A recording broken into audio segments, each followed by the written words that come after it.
And every Thursday at noon, we're just going to be talking about the law. We're going to be talking to lawyers, and lawyers are going to be talking about the law. You're going to get to see all the locker room talk, and you're going to get to see and hear how we deal with things, how we grapple with things, how we blow off stress, how we blow off clients, how we blow off client stress, all those things. And we are hosted today by JP, Kathy, and the crew on the JP, Kathy, and Crew Network. And we are very excited to have our first ever guest, my longtime friend and JP of the JP and Kathy crew, former Justice of the Peace, John Payton. And we're going to be talking today about what it's like to be a judge, and we're going to talk about what it's like to paddle lawyers. And we're going to talk maybe about sometimes how lawyers like to paddle judges too. So, with that being said, let me introduce Judge John Payton. How are you today, Judge? Good afternoon. I am wonderful. I'm excited to have you joining the JP, Kathy, and the Crew Network, man. The Lawyers Show is way cool. 12 to 1 on Thursdays, and get all the information you need from a bunch of lawyers hanging out. That's cool stuff. Man, I'm super excited to do this with you, Judge. And I feel like, today is going to be you're the perfect first guest for this because, I've always wanted to tell judges just what I think, right? Let them know sort of my opinion. But really, every Thursday, I just want to have lawyer talk, I love being a lawyer, and I love every minute of it. I love helping clients. I love helping people. I love solving problems.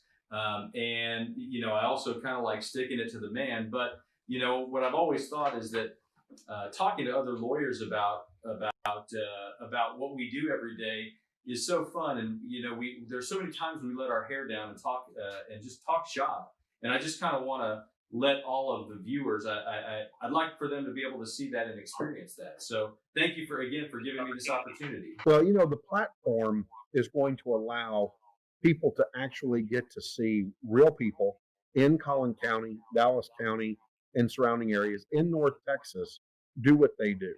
And to be able to get that true to form, real life background versus what they call these reality TV shows, which are not reality at all. If you've ever been behind the scenes on a reality TV show, everything is prompted, everything is preempted. There's nothing that's reality about it. Whereas we put regular people on like you and I, and talking about what's going on day to day, that's the real stuff. And that's what people need. And so a show like this is going to provide a platform for people to get a better understanding. Why isn't my lawyer calling me back? Why, when I blow his phone up 8 times a day, why won't he call me back? And so this gives you that opportunity to let people know we don't call you back because we're in court, or because we're dealing with other clients, or because we don't want to run your bill up. Yeah, if you let me know who your lawyer is, I'll tell you which bar he's at right now, and that's why he's not calling you back, right? People are gonna get a lot of information that they never really thought they were gonna get. Yeah. With the Collin County Defense Bar Association, I can just tell you.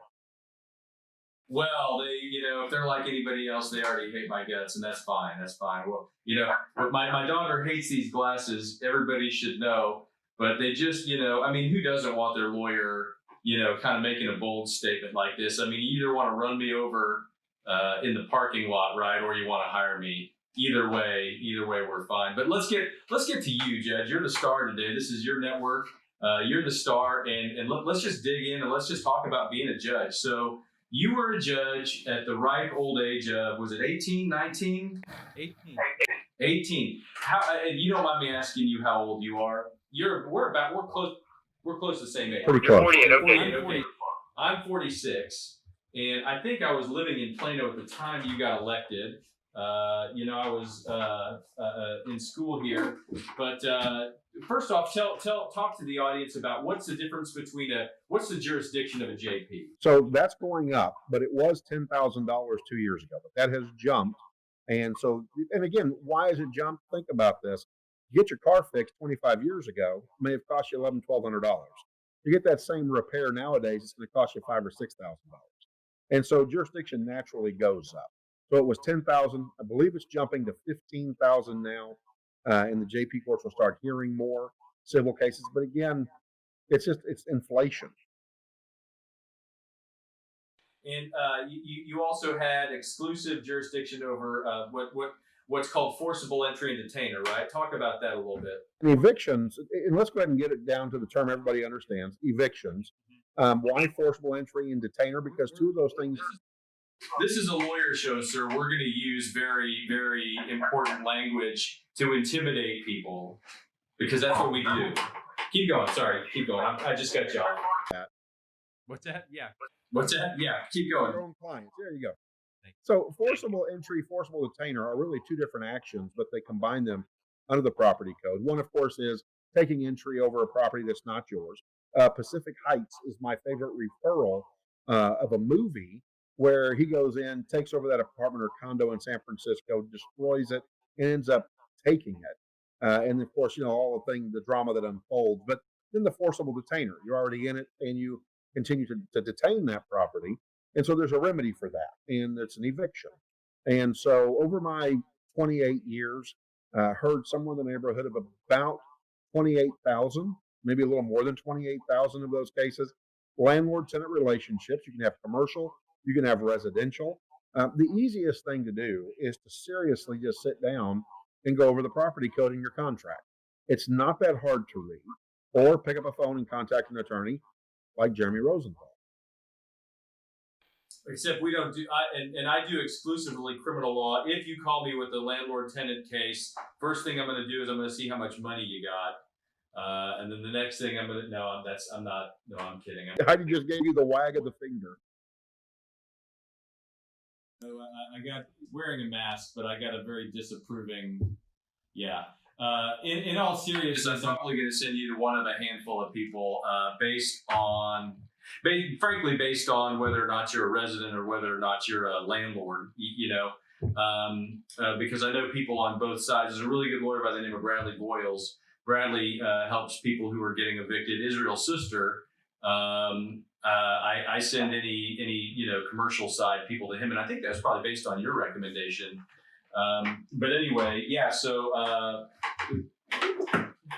that's kind of when people have those issues, that's often a time somebody will pick up the phone and call a lawyer. You did examining trials for on criminal cases, but you didn't do them. And tell me, because I think I did one in front of you one time, and it really. The state was very, very angry with me for for dragging everybody all the way down to Plano on it. Did you do a lot of examining trials? There were certain lawyers that would file their examining trials in my office. And the sheriff's department hated having to load up and transport the inmate down to the examining trial. That's why I did it in Plano, by the way. They know that already. It's fine. The problem is that it also locks you in if they try to lock you into one certain jurisdiction to one judge, and it allows the DA's office to try to pick and choose which judge they want to use, when in reality, it should be the lawyer being able to pick the JP's office in his or her home precinct. Like if you're officed in Plano, you probably want to stay in Plano. Andrew Farkas filed every one of his examining trials with me. His offices were in Plano. It was easier for him to get to Plano, the Plano courthouse, rather than driving all the way to McKinney, trying to find parking and then getting into the courthouse, doing his thing. It was easier to just come to Plano at the sub courthouse. And so, yeah, I heard. In fact, one of the most famous examining trials I ever heard was the case when I was at Parker and Independence. I was all of 20 years old, and they had the Crips and the Bloods. They got parade permits in Plano when the Harvey Hotel was still around, and they booked rooms at the Harvey Hotel. And so they paraded through Plano like a parade, and they had a party up at the Harvey Hotel afterwards. Well, one of the local Bloods fell in love with one of the local Crips' sister, and it was the impossible romance. Yeah, if you can only, this gets better. Yeah, like Shakespeare, man. That's where this is going. Keep going, yeah. So the one finds out, beats him up real bad. The Bloods beat up the Crip and send him on his way. Well, he's going to get revenge. Comes across the Bloods, the brother of the sister, at a Kroger at Parker and Highway 5, where there's a fiesta now. By the way, you'd be shocked at how much Kroger comes into our practice. I believe it. Yeah, I believe it. So he walks in. His buddy drives up, gets out of the car, lets him out of the car, goes in, takes a revolver, points it at the back of the guy's head, and pulls the trigger. Jumps in the car and takes off. 18 hours later, the police catch up to him.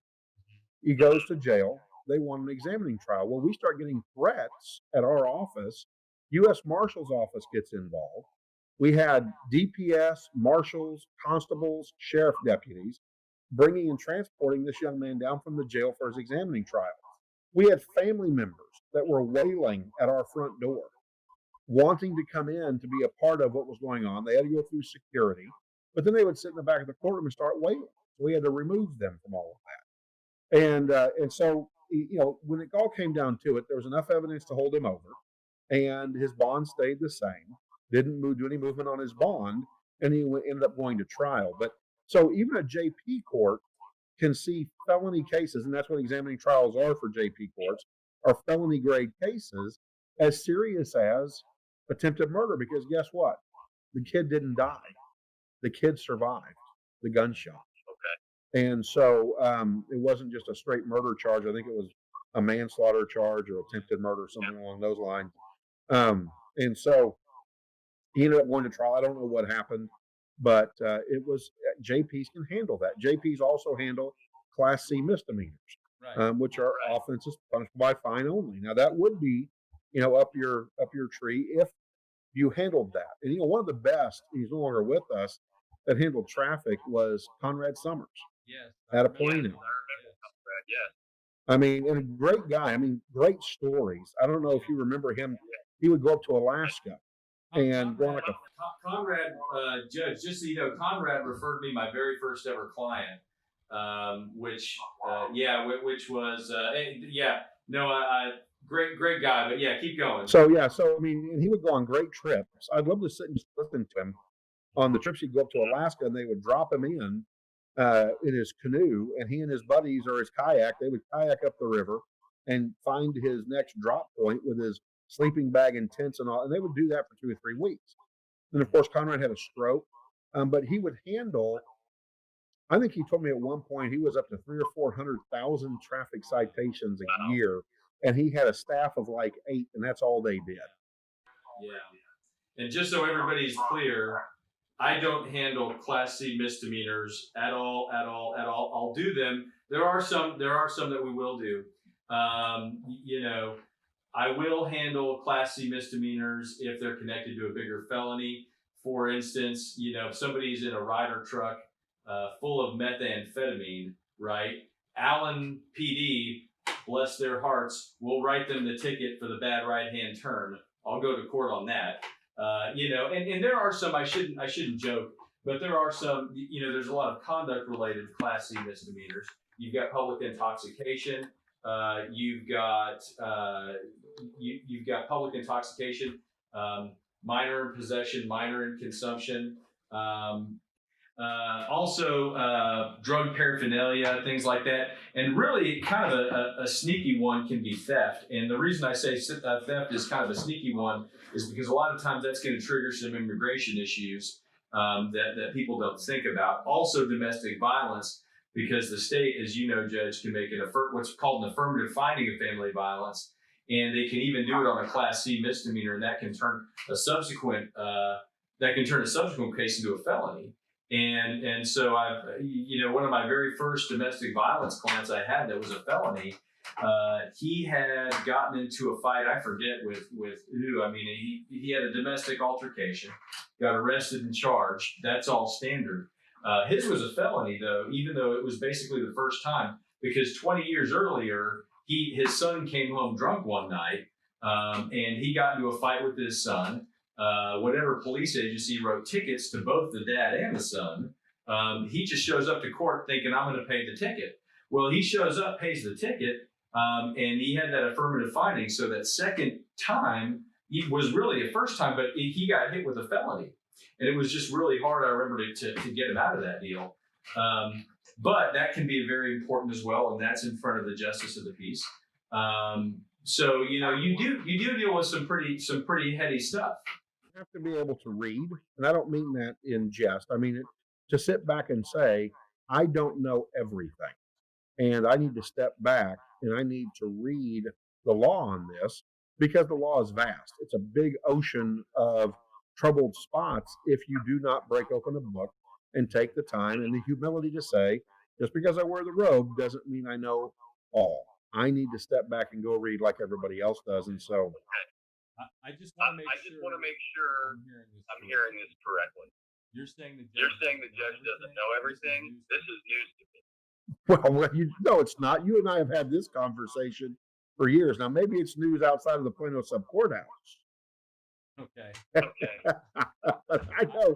I just report to you that, and that was my brief imitation of John O'Keefe Berry, very splendid human being, now retired. I got to sit and watch him. I was a prosecutor in front of Judge Berry. I'm just telling a story now. And he used to tell the same 45-minute jury selection deal every single day. In fact, I think it was Chris Hoover once wrote a poem called, or maybe George Rowland wrote a poem, maybe it was Hoover who told me this, called "One Moment, Please."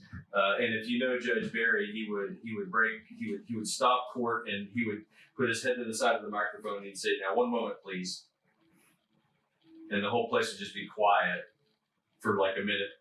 Just continue, and it was very. I'm just talking now, Judge. I'm just okay. So hit me with this, Judge. Tell me about things that. Tell me what's effective lawyering in your mind and what's not effective. So I think effective lawyering is understanding and knowing where you're going. Every court is different. Every judge is different, and they have discretion. And to know what makes that judge work and not work is a huge plus. You know, yeah, the law is important. Don't get me wrong. And you need to know the law. So a part of effective lawyering is being able to research, being able to understand what it is you're getting ready to go into. Don't take everything for granted from a knowledge base that, oh, I've seen that before. I know all the ins and outs. I'm good to go.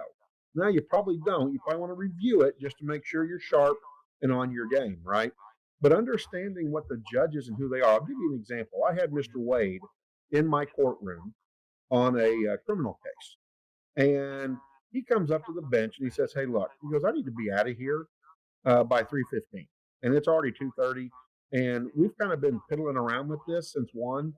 And I need to be out of here by 3:15. And I said, "Well, why do you need to be out of here, Mr. Wade?" You know what he had the nerve to tell me? He goes, I've got scotch at 3:15 waiting on me in my office. Well, guess what? You just told the wrong judge that you have scotch in your office at 3:15 because you think I'm a JP that I don't know what I'm doing. Why don't you go ahead and have a seat, Mr. Wade? Your chair's getting cold. Warm that sucker up and let's get on back with our business, shall we? So understanding your judge, like understanding Judge Berry, right? If you're a first-time lawyer, you walk in and you see him say, "Give me just a minute," and pause, that may take you off your game. Understanding the bench, understanding when you go in front of Judge Roach or when you go in front of Judge Wynn or when you go in front of Judge Wheelis. I mean, understanding that bench and how they operate and how each person applies the rules will make you a much more effective and efficient lawyer in the courtroom and process. Number 2, I think the big one is the paperwork. Knowing how to electronically file, making sure those files get filed on time. So keeping up with your dates, making sure you're filing the proper motions, you're not wasting the court's time, I think is also an effective form of lawyering, staying on top of that. Number 3, don't mistreat your schedule. Don't overpack it. Don't set yourself to go on vacation at noon knowing you've got to be in the county court at law for a DWI hearing at 9 a.m. because you're probably not getting out of there before noon to get to go on vacation. And so then you're thinking of something else other than what your client needs you to be thinking about, which is, hey, how do you protect me today? Because I need to be protected, right? So I think that's number 3. I think number 4 is, and this is interesting, right? Number 4 is knowledge of the law. I guess a part of that is, I assume you already know, you went to law school, you've graduated law school, you've hopefully been a student of the law, but understanding your way around the law, understanding that it's important to review it, check for cases that may be in existence now that weren't. You know, somebody who was great at that could find the tiniest nuances was Larry Boyd. and he probably still doesn't. Larry Boyd is crazy when it comes He wrote to traffic tickets he also and, wrote. I don't know if you know this at all, Jeff. He alcohol-based wrote traffic essentially types. the manual And that guy is for way ALRs, beyond administrative genius. license But he revocation has hearings. He wrote the manual that lawyers really rely on for that. So yeah, outstanding lawyer. And you were going. I cut you off, but keep going. No, that's okay. And that's what I was going to get at. He would go into an ALR hearing and he could go in thinking, well, maybe I've got a 50-50 today. Well, if you got 50-50 with Larry Boyd, that's like 90-10 with anybody, because that's just how good Larry Boyd was. And he understood what cases did and how they applied to certain instances that a defendant may be, or an alleged defendant may be going through. And so then an ALR, of course, is something that you deal with after you get pulled over and arrested for DWI. And it has to do with your driving privileges. And so so that's one of the phases of a DWI. So when you see the sign, hey, do you want the cab or the DWI? $25 for the cab, $25,000 for the police car ride. That's part of it, and it's not cheap to do. But so I think that number 4 is your navigation and your skill to navigate the law and case law, and then how it applies. So in my opinion, that's effective. Ineffective, walk into the courtroom, sloppy. First impressions are a big deal. And you know that, Jeremy. Every time you came to court, either as an assistant DA or a defense attorney, always sharp. Tie, jacket, pressed, ready to go. Just like now. I even think you buffed a little bit on top of your head. I think. And just so everybody knows, so when I was an assistant district attorney, they used to send me down to your court, right? I think my boss, or was it his boss's boss, they had cases. You came and basically told me, and I don't know how much. Well, you're not in office anymore, so I mean, So what happened was my previous boss had a policy of no dismissals of anything. And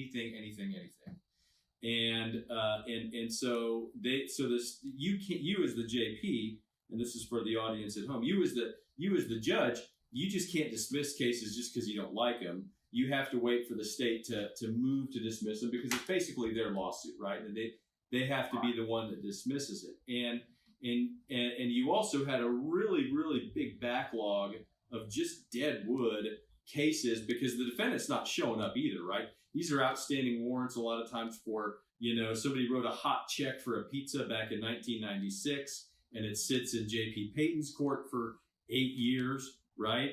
Sound familiar? Or longer. And then the county commissioners are poking on your chest going, hey, why can't you get rid of all this? And then you're pointing right back to the elected DA, right? And saying this is his fault for not dismissing him. And then little Jeremy shows up, right? Been in the DA's office for about 2 months, and you just put me in a room and you said, you're dismissing all this crap. And I'm like, who am I to say no to the judge? Give me a pen, And I think you even gave me goals every day, like 50 a day or something like that. I did. Yeah, we were. That's right. I remember. That's right. I want to say, because this would have been 2003, 2004. Man, I think I saw stuff from the 80s in there that. Oh, there was something from 84, before I even took office. There was stuff that. And I'm like, Jeremy.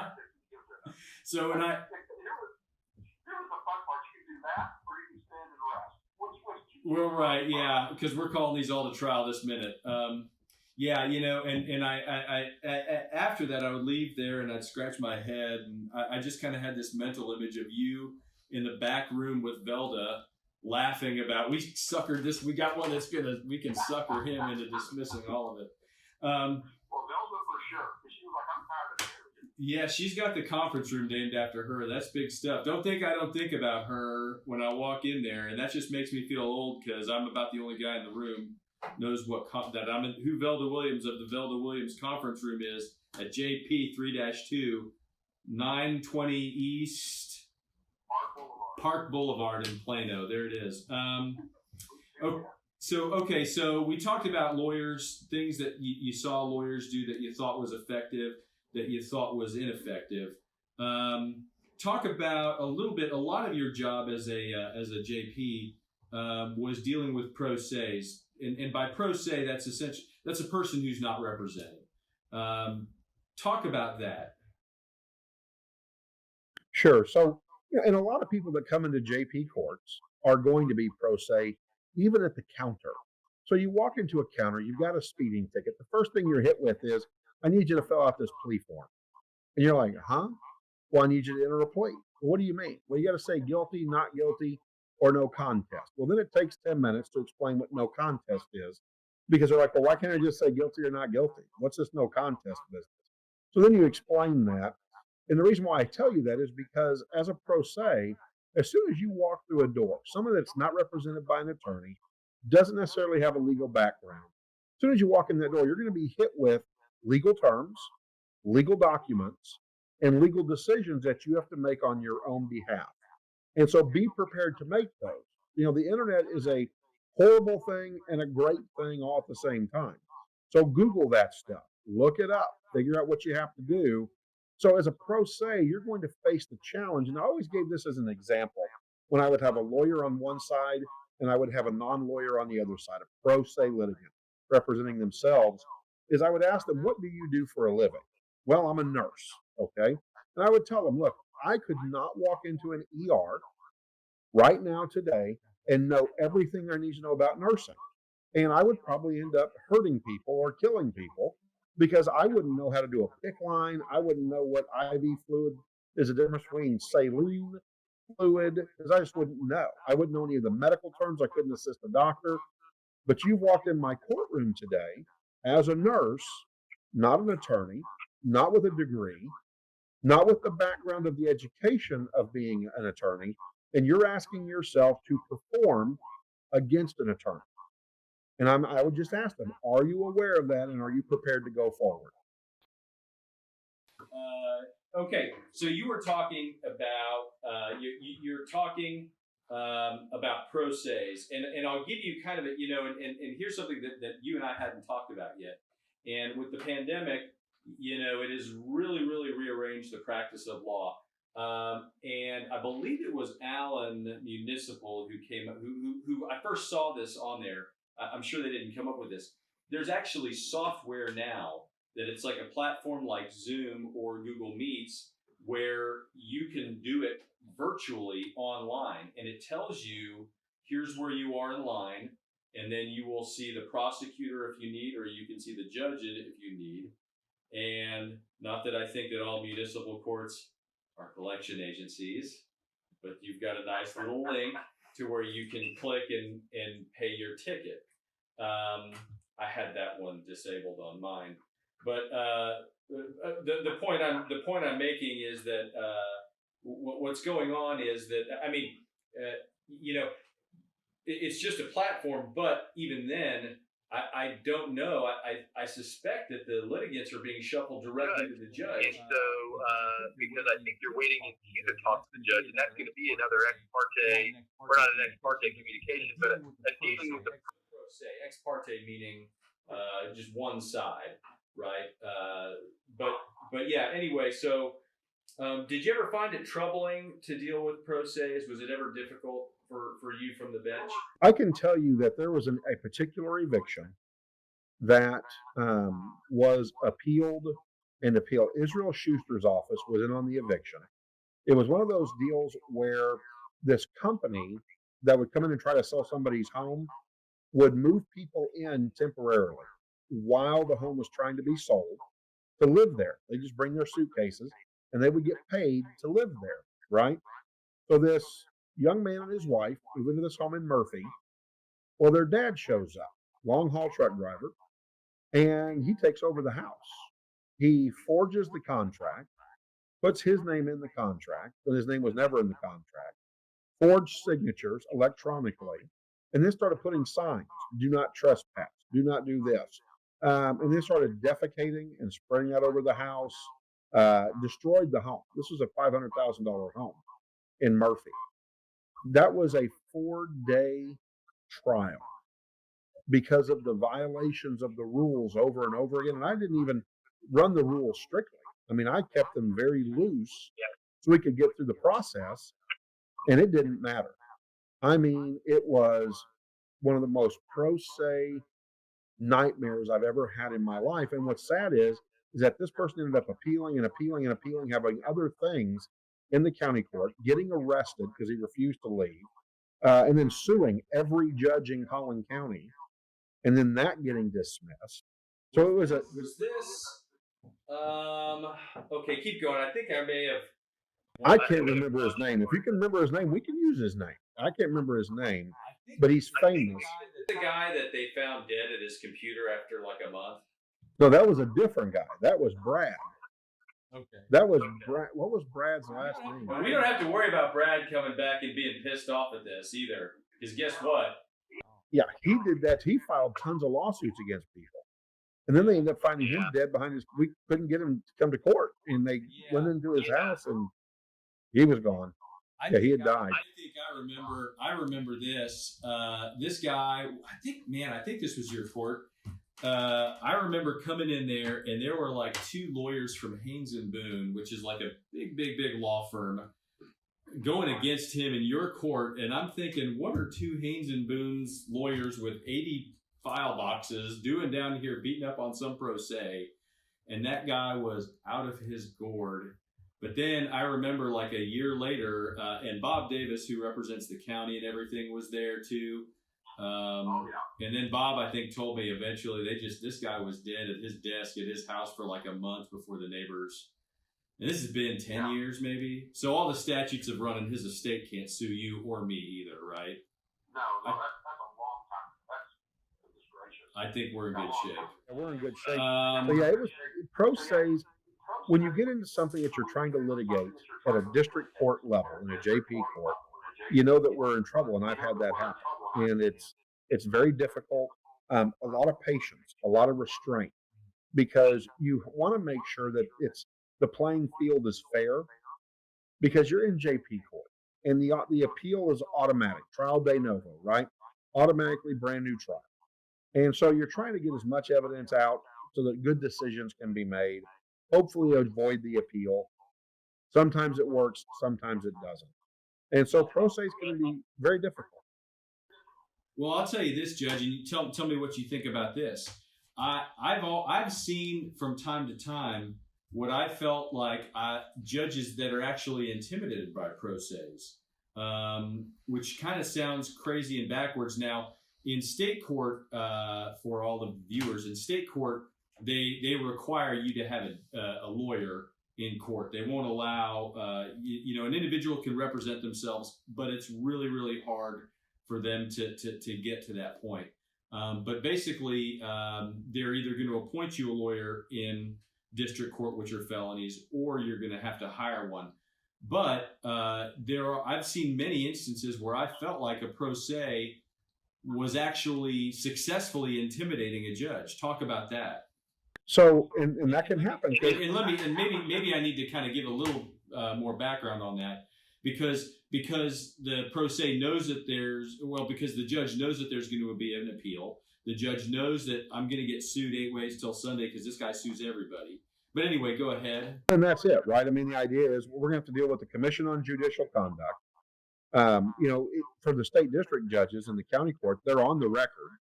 And so whatever they say is being very, very closely monitored. And the pro se will try to put you in a position to where you have to kind of call them back from what they're doing. And you end up wanting to back off because you don't want to hold them in contempt. You don't want to put them in jail, even though their behavior could be very contemptuous, because you don't want to stir that pot. You want to try to keep things as calm as possible and try to get through the procedure. But they will, the guy that I'm talking about with the eviction and his 2 kids, it was a nightmare. This guy pushed and pushed and pushed to the point where I told him he could sit in the courtroom, but if he said one more word, this was after hours of dealing with this, that the bailiff was going to remove him from the courtroom. Even though his behavior was contemptuous, he could go to jail. And in the end, it didn't matter. He ended up suing everybody anyways, filing a complaint with the Commission on Judicial Conduct, which was not founded, because he made stuff up and just lied about what went on. And there were plenty of witnesses. Boy, that courtroom was packed. So it is. And you've got to be careful, because again, it's a fine line. You want to make sure you're providing equity. Judge Kurt Henderson, I remember calling him for advice one time, and He's retired now, has lived in Plano forever, and I saw him as a mentor and somebody who was super intelligent when it came to the law and working with litigants on all levels of the law. And he said, John, he says, here's where it all comes down to. He says, at the end of the day, we want equity. And if something becomes inequitable and you have to do something that's not illegal, but is discretionary to create equity, then that's what you do. And you make it as equitable as you possibly can in your courtroom. And it doesn't mean that you're always going to adhere to those rules. And I think what it was is we had missed a day. I say we, one of the litigants had missed a day in filing something. Here we are in JP court, and the other side's trying to hold them accountable on the one day. And it's like, I get it, it's there, but does it really create equity? Did this person go in with the intent to delay one day? And there was no evidence of that at all. And so we went ahead and I accepted it. It didn't get appealed, interestingly enough. And the trial went on and everything was fine. But I think equity has got to be an approach that judges and lawyers have to take in working with people. Because at the end of the day, we're all just people. Right. Well, no. Right. You're a judge, though. Well, yeah, but I mean, I put my pants on one leg at a time like you do, Rosenthal. So at the end of the day, we're all just people. Yes, sir. If you say so. You were watching The Lawyer Show with Jeremy Rosenthal on JP, Kathy, and the Crew Network. Hey, there you go. So, to kind of pick up on what you're saying, I'll tell you, I get asked all the time, from non-lawyers about judges, about, who should I support, about, this and that and the other. And a lot of times, the lawyers will obviously talk amongst ourselves about people who we think would be good, people who are trying to become judges, people who are running, people who are seeking appointments. And the note that you talked about with Judge Henderson, and I'm really fascinated to hear that, by the way, because that stands to perfect reason. When I was a very young lawyer, like I am still, when I remember I had a situation exactly like this with Judge Henderson, and Judge Henderson was very sage, very wise, and very patient. He didn't give me what I wanted that day, but then it falls perfectly in line with what you're saying. But I'll tell you what here's what I think makes a good judge in my mind. Okay, there's many things. There's several things, and the longer we sit here, the more and more I'll talk. But number one is I think, for my money, a judge needs to be a kind person. And if I have one thing and one thing only, whether or not I'm going to base a vote or support for somebody in the bar who wants to be a judge, that's going to be my tiebreaker. And the reason I say that is, you have Justice Scalia and Ruth Bader Ginsburg, and they had a friendship while he was alive that was famous. We can always disagree on the law, and there's not going to be anybody in the Collin County Bar, not in the lawyers, not in the judiciary, that is such a legal genius that they're always right, because what we do is subject to interpretation. Now, it's really hard because these people have to campaign, right? And so what they do at a lot of their campaign forums is, well, you got to know the law, know the law, know the law. Well, okay, that's fine. But we can disagree on the law. And, knowing the law, I think that's ground level. That's basic. That's where it starts. But I can't tell you how important it is for a litigant, and you know this as well, to come to court and feel heard and to feel understood. And because 50% of the people are going to go home not with what they want. But I think it's just crucial and critical that everybody be treated with decency and everybody be treated with respect. And being a tough judge is not that's not mutually exclusive. And I'll tell you another big attribute, and I'm really curious to hear your opinion on this. Another really big attribute that I think is just crucial for any judge is, and this is it sounds simple, but it's just not, and you know this. They need to be brave, they need to be tough, and they need to be able to make a hard call. We all think that, and from all I do is criminal defense. That's all I do. And so, and if you go back and now see, look at this, now you're going to get me on my soapbox, except I've been talking for 4 minutes straight, so you're really not doing anything. But the framers of the Constitution, the more and more you think about it, just the more genius our system of justice really, truly is. And one of the reasons that I say that is because, they knew that there would be unpopular decisions that had to be made. And anytime and they knew that there would be mob mentality, frankly. And one of the reasons I love being a criminal defense lawyer is you are like Rocky Balboa going into Moscow to fight the Russian every time you go to trial. Okay. Because, these guys over here, the prosecutor, they get to stand for truth, liberty, and justice in the American way. And I'm just trying to get away with something, right? That's what the jury thinks. But then to explain it and to break it down, and to show the jury that kind of the big picture and how critical it is that we not think like a mob, that's part of the genius of it. But it doesn't work if you don't have a judge who is afraid.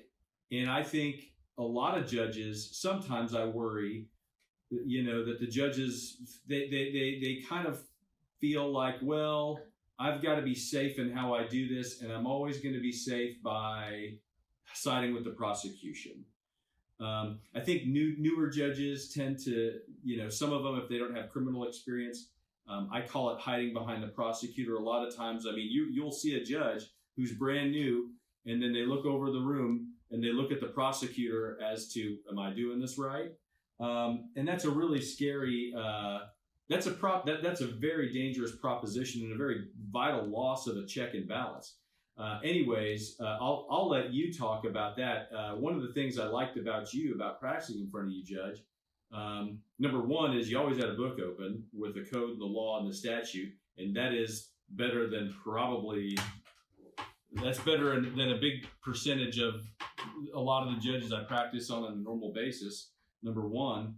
But number two, I always got the feeling that you weren't afraid of telling the prosecutor no, telling the police no. And that's hard to do for some people. Well, it does put you in a difficult proposition, but it has to be done. I have found people not guilty along the lines of traffic tickets, along the lines of other criminal matters that are non-traffic, because the elements weren't proven. The elements weren't upheld. Now, my not guilty to guilty findings are probably 90-10, because most people come in and they sit down and they go, well, I wasn't speeding that fast. Well, how fast? And just so you know, that's about 8% higher than the state average. And so now you're going to be branded as Judge Softy by anybody. I'm teasing. Well, I am a little Judge Softy. That was Ron Chapman. He got labeled as, I forgot but that's good political branding. I don't remember a damn thing about that election or who his opponent was, but I remember that guy was Judge. So anyway, keep going. Yeah. But, because what happens is people end up telling on themselves. The alleged speed is not as important as were you speeding, and because that's where the statute's written. And so they come in and they say, well, yeah, I was doing 75 and a 65, but I wasn't doing 80 and 65. Well, okay, but you were speeding. Well, yeah, and you're charged with speeding. But they charged me with 5 miles more than that. Well, that's prima facie. That's not necessarily evidentiary. And so here we are with a complaint, and your complaint is speeding with an alleged.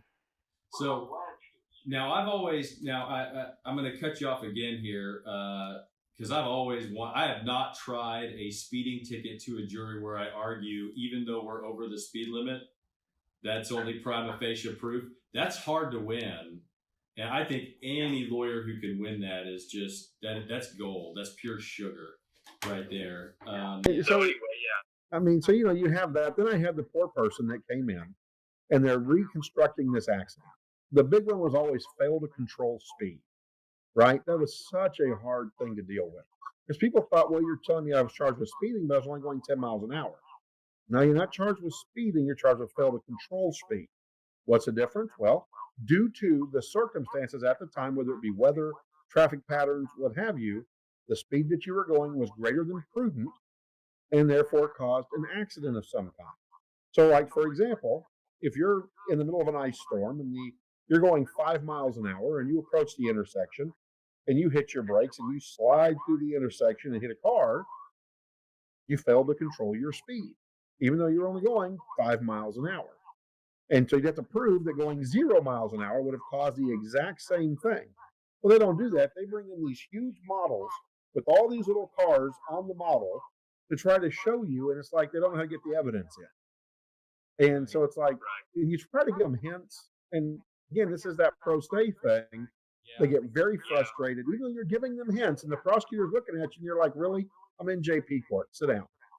And so I would try to give them a hint, try to get them to get their evidence in, because at the end of the day, I wanted people to be able to say their piece, whether they were right or wrong, and let me rule on it because I knew everything that there was to know about it. Yeah. And people could walk out going, you know what? Yeah, I lost today, but you know what? I got to say my piece, and he just ruled that way. And I could live with that. The part that I couldn't live with was the poor gal. I remember her. She had all these models put together. She didn't know how to get the reports in. She had the tow truck driver. She did everything right except understand how to get that evidence in. And it hurt her. And I tried and tried and tried and tried. And after 45 minutes of her just not getting all the hints I gave her, I just finally said, look, it's overruled. It's sustained. I can't let you bring it in. You got to know how to do it. And I've tried to give you hints and you're stuck. And I'm sorry.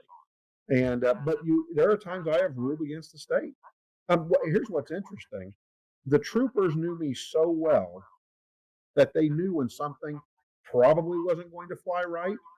So when I was all done and I'd made my ruling, they would come by and go, "We'd made the same ruling. We'd have found against us. We just did our job. We got up, we testified, but you did the right thing." So also be thinking as well that sometimes they know, but they still got to do their job. And the state pushes forward, and trust me, the state and the trooper have had that conversation already, but the state can't dismiss a case, so the state takes a trial. So you were watching the Lawyer Show with Jeremy Rosenthal on the JP, Kathy, and the Crew Network. I had to throw that out there.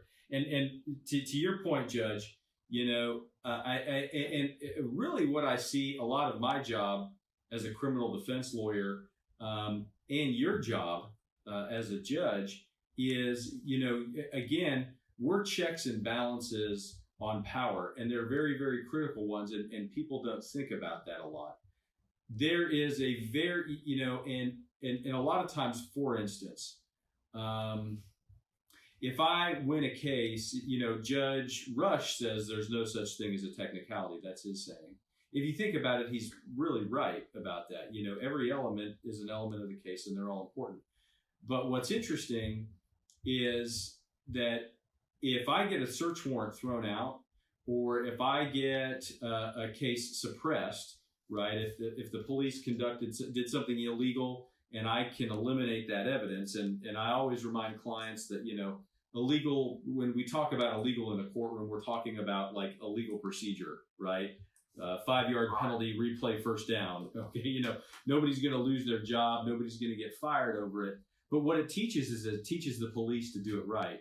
And if I win a misdemeanor motion to suppress because they did something sloppy, they don't. And police and prosecutors will never agree with this, but they don't understand. That's how they learn. And what's going to happen next time is they could pull over the North Dallas rapist, right? And if they screw that up, and then they lose that case. And so it's better that they make the mistakes on certain cases where they can learn. Now, if they make mistakes on big cases and That's the way that they go. But it's absolutely appropriate for them to be able to say to you, to have that type of a conversation where they can say, Judge, we know that this one's borderline. And that's frankly the difference between living in North Central Texas, in Dallas County, Collin County, in these areas. Because when you go to, and not to pick on places, I'll pick on somebody where I've never been, right? You go to Wichita Falls, you go to Seymour, Texas, the judges say yes to everything there. And that's why, that's why they have a lot of the problems why they do, and that's why they have some of the reputations that they have. I'll tell you another thing, and I do want to get your take on this. I do not ever waive a jury in municipal or JP courts. And the reason why I don't know if I've ever been in this situation in your court or not, but I have seen so many horror stories. And I think you were the one who told me too, that in baby judge school, they talk to you guys about, and one of the single biggest issues is what we call ex parte communications, right? That's where one side has access to you and the other doesn't. And I've just never been okay with telling a client, yeah, that judge has been drinking coffee with the cops all morning, but we're just going to let that judge decide the case without a jury. And I'll tell you a story here in a minute, about one of the worst things I've ever seen in a courtroom, and it happened in a muni court. I watched a kid in the Colony Municipal Court, been maybe 10 years now. He got convicted, I'm not kidding you, of getting his butt kicked, okay? Which, it's amazing how that works, but what happened was, and I'll never forget it, what happened was I came to court, packed courtroom, a really good lawyer who I know and respect a lot, has some crazy political opinions, but I won't hold that against him. He says, and somebody had already waived the jury. Another lawyer or the client had already waived the jury prior to the time he had done that. And so this was just a trial in front of the judge. But I watched 4 people testify, and they all said the same thing. It was at the Colony High School. A kid was, a group of kids eating lunch at their table, and they always eat together, same group. And then a troublemaker comes over, right? This troublemaker never associated with this group, right? He did it to kind of antagonize. He sits there and sparks start flying. The troublemaker stands up, walks around the table, and starts choking another kid, starts choking him. They fall to the ground. And we heard 4 people testify to virtually the same facts. We heard 2 people who were at the table. We heard the guy who did the choking, and we heard the guy who got choked, right, who was the defendant in the case. And the prosecutor argued that by him reaching back and stopping this other kid from choking him, he was engaging in fighting, and that was the ticket that was written to him. And I watched as the municipal judge found that kid guilty. And I think every person in that courtroom wondered if they were in America at that point. And I mean, it was stunning. And that just expounded to me that in a municipal court, you've got to really watch out for just how, I hate saying it, but prosecutor friendly it may be. I'll let you talk. I'm just talking. Well, and to go back to ex parte, and again, this is the important thing, and this is what gets a lot of judges in trouble, is ex parte across the judiciary. So what is ex parte? Now, Jeremy's given you a very basic definition, but an explanation of that would be, let's say, for example, I'm in the courtroom, and the plaintiff on a lawsuit is in there. By the way, judges accuse me of not explaining things all the time. You're not the first. Keep going. So the plaintiff is at the bench, and we're shooting the breeze, or at least that's what it looks like. The defendant walks in, and then how do you think they feel? That the plaintiff has already had access to the judge and having a conversation with the judge in what appears to be them being buddies. Now, the whole time what that conversation was how do I file my motion for continuance because I need to be able to go to my daughter's hospital wing because they're getting ready to do emergency surgery on her, and me looking at him and saying, I need you to go over to the court clerk and file whatever you want to file with the court clerk. But the defendant comes in and in the back sees this and sees the plaintiff turn around and walk out. That's not an ex parte conversation. Even though you may have had the audience of the judge, because of the content of that conversation, it's not ex parte in the judge's behavior. The judge didn't grant legal advice. He didn't tell him how to go about doing it. He just said, if you're going to file something with the court, it has to be done with the court clerk across the hall. And so the judge didn't act inappropriately, neither did the plaintiff. Now, an ex parte conversation would be same scenario. Plaintiff is sitting up there, judge is drinking a cup of coffee, plaintiff's drinking a cup of coffee, and they're talking about this plumbing case that's getting ready to come in and what a jerk your defendant is. Now, this defendant's never paid them for any of their work, and so I just can't wait for you to hear the evidence, judge. And then the defendant walks in and the plaintiff goes, oh, I better go sit down. I don't want him to see us talking. And then he goes and says, that's an ex parte conversation where the facts of that case, anything surrounding that case is being talked about, and that's very much a violation. Judges get caught doing this in the bar. They'll be in a bar somewhere, having a drink after work, smoking a cigar, sitting talking with some lawyers, having a conversation with that lawyer about that lawyer's case, and the state's not present, or the other side's attorney's not present. It happens that easy, and it can be that casual. And whether it's in the courthouse or outside of the courthouse, judges don't talk to litigants without both sides being present, or they get in trouble. And we got about 2 minutes left here, but one thing I do want to point out here, because I think, and particularly if we have really any viewers who, because this is a common complaint that I get, or this is a common issue that I get is, well, they know the judge, or the judge is related to this person, or this or that. And you know what I always have to do is I always have to remind them, well, think about how this would work in, you take whatever, Palmer County, Texas, somewhere way in the panhandle. Everybody knows everybody. That's not a conflict, and that doesn't make it necessarily ex parte. Now, they may have to take extra steps to avoid what they call the appearance of impropriety. But I can be friends with the judge, and there's just nothing wrong with that.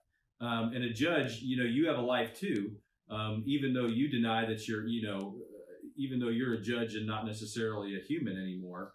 We've already talked about that. But just because the judge may know somebody doesn't necessarily make that improper or ex parte. We got about a minute left here, Judge.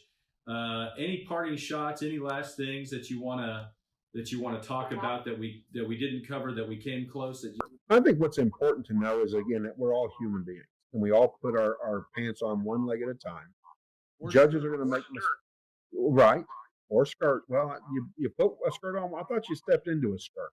I don't wear a kilt, Judge. I'm not going to talk about my home life. How about that? We're just not going to talk about that. I stepped into it, pulled up at one time. So there you go. Because I love the Renaissance Fair. Anyways, point is that we're all human beings. We're going to make mistakes. Overstating them doesn't help. Losing your cool doesn't help.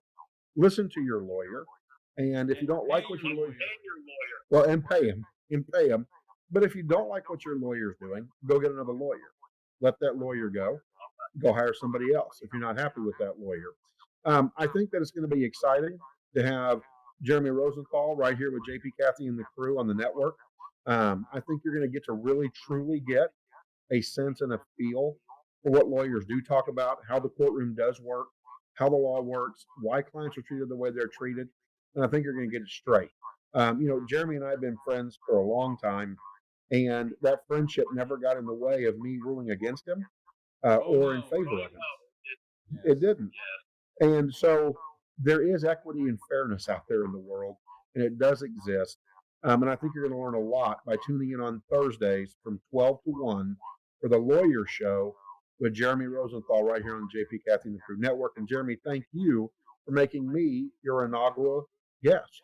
I wouldn't have it any other way, Judge. Thank you very much, and have a great rest of your day. You've been watching The Lawyer Show with Jeremy Rosenthal on the JP, Kathy, and the Crew Network. We'll see you next Thursday at noon.